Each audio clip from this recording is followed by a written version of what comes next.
You're just walking to the kitchen, minding your own business, and out of nowhere, your cat launches at your ankle like you personally wronged them in a previous life. And what do? You said sorry, didn't you? Don't lie. We all have. But that moment raises a real question.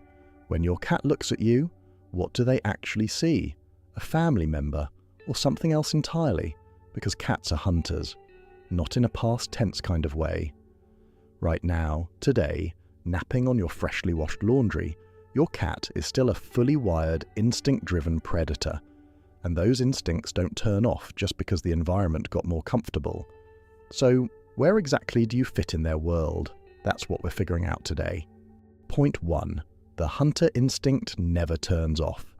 Here's the thing most people don't fully appreciate about cats. Even the softest, most spoiled, most utterly domesticated house cat on the planet still has the complete predator package running underneath the surface, all the time, every single day. They are wired at a deep biological level to track movement, to stalk targets, to calculate distance and timing, to pounce at exactly the right moment. These aren't behaviors they choose, they're behaviors that are simply part of how their brain is built. Their nervous system is tuned for it, their muscles are built for it, their eyes are literally shaped for it. So when your foot shifts under a blanket, something in your cat's brain lights up before they've even made a conscious decision. They're not thinking, oh, there's my person's foot, I shall attack it. They're reacting to movement. Pure, automatic, deeply wired reaction to something that moved in exactly the way their internal system recognizes as a target.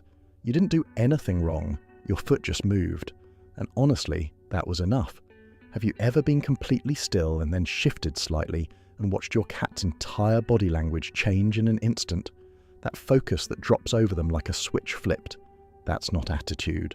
That's thousands of years of survival wiring doing exactly what it was built to do. The point 2, when your cat attacks you, it's not personal. Those sudden ambushes from behind the couch, the bite that comes out of nowhere when you're just walking past, the full-on pounce when you reach under a blanket, it feels random. Sometimes it feels aggressive. And if you're anything like most cat owners, you've stood in your own hallway wondering what you did to deserve that. Nothing. You did nothing. And here's why. Play in cats is not casual entertainment the way it might be for us. Play is functional. It's how kittens develop every skill they'd need to survive. Tracking, timing, calculating, striking. All of it gets rehearsed through play. And that drive to practice doesn't disappear in adulthood. It just keeps going. When your cat ambushes your feet or bites your hand mid-pet, they're not attacking you in any real aggressive sense. They're running their hunting software, testing reactions, sharpening reflexes, releasing built-up energy that genuinely needs somewhere to go. And you happen to be the most interesting moving thing in the room at that exact moment. You became part of the game, which is actually, if you let yourself see it that way, your cat including you in something completely natural to them. You're not the victim, you're the chosen participant. They never went to school, they never read a manual, they just looked at you moving around their environment and thought, yeah, you'll do. But here's the question that makes this whole thing interesting. If your cat has all these predator instincts just sitting there, always ready, always running, why does it always stop at play? Why does the bite pull back before it does real damage? Why does it always feel like a game rather than something serious? The point 3, you're too big to be prey. In a predator's mind, prey has a profile, a size, a set of behaviors, a level of threat that falls within a manageable range, and you don't fit any of it. From your cat's perspective, you are enormous. You're unpredictable in the way large things are unpredictable. Capable of reactions they can't fully anticipate, capable of movements that are completely outside their control. In the wild, a cat doesn't go after something it can't handle. That's not weakness, that's intelligence. Going after something too big, too powerful, or too unpredictable is how you get seriously hurt.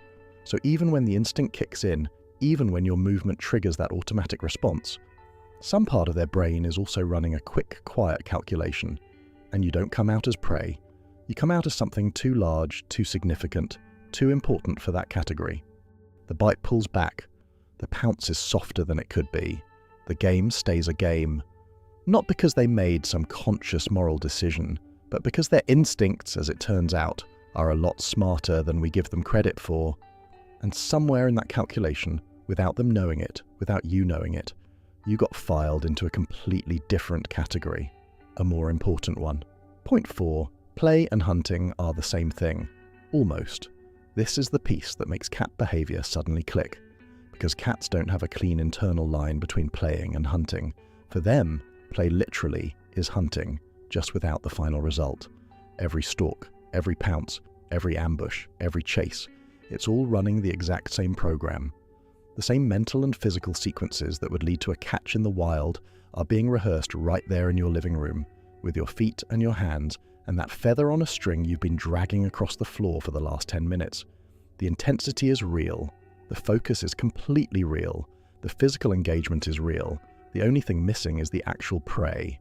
So when your cat pounces on your hand, they're not doing something separate from hunting. They're doing exactly the same thing, just in a context where they've already decided you're something other than food. The behavior looks like aggression because it comes from the same place as aggression, but the intent is entirely different. Have you ever watched your cat's eyes during play? That absolute lock-in, that nothing else exists focus. That's not your cat being weird. That's your cat being exactly what they are, and letting you be part of it. Point 5. The signs that tell you you're not prey. If any part of you is still genuinely wondering which side of this line you fall on, let your cat's quiet moments answer that question for you. Does your cat sleep near you? Real sleep. Deep, completely vulnerable, paws tucked in, fully unconscious sleep. Not a light doze with one eye monitoring the situation. Real sleep doesn't happen near threats. It doesn't happen near anything uncertain. It only happens when every part of your cat has decided, I am completely safe here. Do they show you their belly? Turn their back on you without a second thought? Slow blink at you from across the room like they have all the time in the world? These are not predator behaviors. These are the behaviors of an animal that has lowered every single defense they have. Not because they forgot to stay alert, because they chose not to. And for some of you, your cat does all of these things every day. Probably so consistently that you stop noticing. That's your answer. Right there in the ordinary moments you've already been living. Point 6. When you become family. Cats don't bond quickly. They don't bond with everyone. They don't bond out of obligation or proximity or because they have no other option. Trust for a cat is earned slowly, through consistent, repeated, daily experience of someone being safe, being reliable, being worth the vulnerability.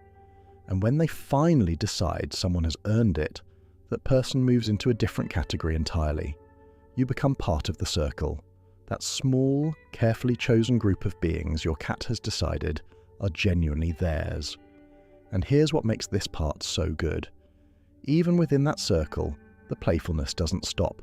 They'll still stalk you down the hallway, still bite your ankle in passing, still treat your hand like a moving target on a particularly energetic afternoon. But the quality of it shifts when you know what you're looking for. The bites are softer, the pounces are lighter, there's a looseness, a warmth to it that isn't there in real predatory behavior. And in between all of it, they seek you out. They come back. They follow you from room to room, not because they need something, but because they just want to be near you. That's not what a predator does with prey. That's what someone does with the people they love. And for some of you watching this, your cat is one of the most consistent, reliable presences in your life. The one who showed up on hard days without being asked. The one who just knew to come sit next to you when things were heavy. The one who never needed an explanation. If that's you, this whole video has really been for you. Point 7. The mixed signals and why they make complete sense. Here's the truth that ties all of this together. And honestly, it's the most honest, most accurate thing you can say about what you are to your cat. You are both things, at the same time, not one or the other. You are a safe companion, the presence they seek, the person they trust, the place in the world where they feel most completely at ease. That's real. That's deep. That didn't happen by accident. And you are also a large, warm, moving object that occasionally triggers instincts they can't fully override. That's also real. Not because they want to hurt you, not because they're confused about who you are, but because their nervous system responds to certain things, and sometimes in certain moments you happen to be one of those things. Both are true simultaneously, and that's why their behavior can feel so confusing from the outside. One minute they're purring in your lap, next minute they're attacking your feet with what feels like genuine commitment. It's not mood swings, it's not mixed feelings about you, it's just two different systems running at the same time. The instinct system and the bond system, and sometimes one speaks louder than the other. Have you ever been mid-cuddle with your cat and then suddenly had to defend your hand? Yeah, that's exactly what that is. Both systems. Same moment. Perfectly normal. Your cat can't switch off thousands of years of predator wiring. They can't look at movement and feel nothing. They can't fully ignore the urge to stalk and chase and play out the hunt even in the safest, most comfortable environment you could give them. But they also can't ignore what they feel around you. The safety, the comfort, that specific kind of ease that only comes from a bond that was built slowly over hundreds of small ordinary moments between the two of you. So they do both. They chase your feet and then curl up against your legs. They bite your hand and then press their head into your palm. They stalk you down the hallway and then follow you into every room for the rest of the evening because they just want to be wherever you are. And if you're honest, you wouldn't change any of it. The chaos and the tenderness all mixed together. That's just what it feels like to be loved by a cat. So no, your cat doesn't see you as prey. Not in any way that actually matters. But they also don't see you the way you see yourself. You're not just a person to them. Not just an owner. Not just the one who fills the bowl. You're something they don't have a clean category for, because the place you occupy in their world is one they built specifically around you. Not prey. Not quite family in the way we use that word, but something they chose. Something they keep choosing. Something they trust enough to sleep next to slow blink at from across the room, to follow into the kitchen at 11 at night, for no reason other than that's where you are. And when you really think about that this creature, with all its instincts and independence and perfectly good reasons to keep its distance, chose you anyway, that's not nothing, that's everything.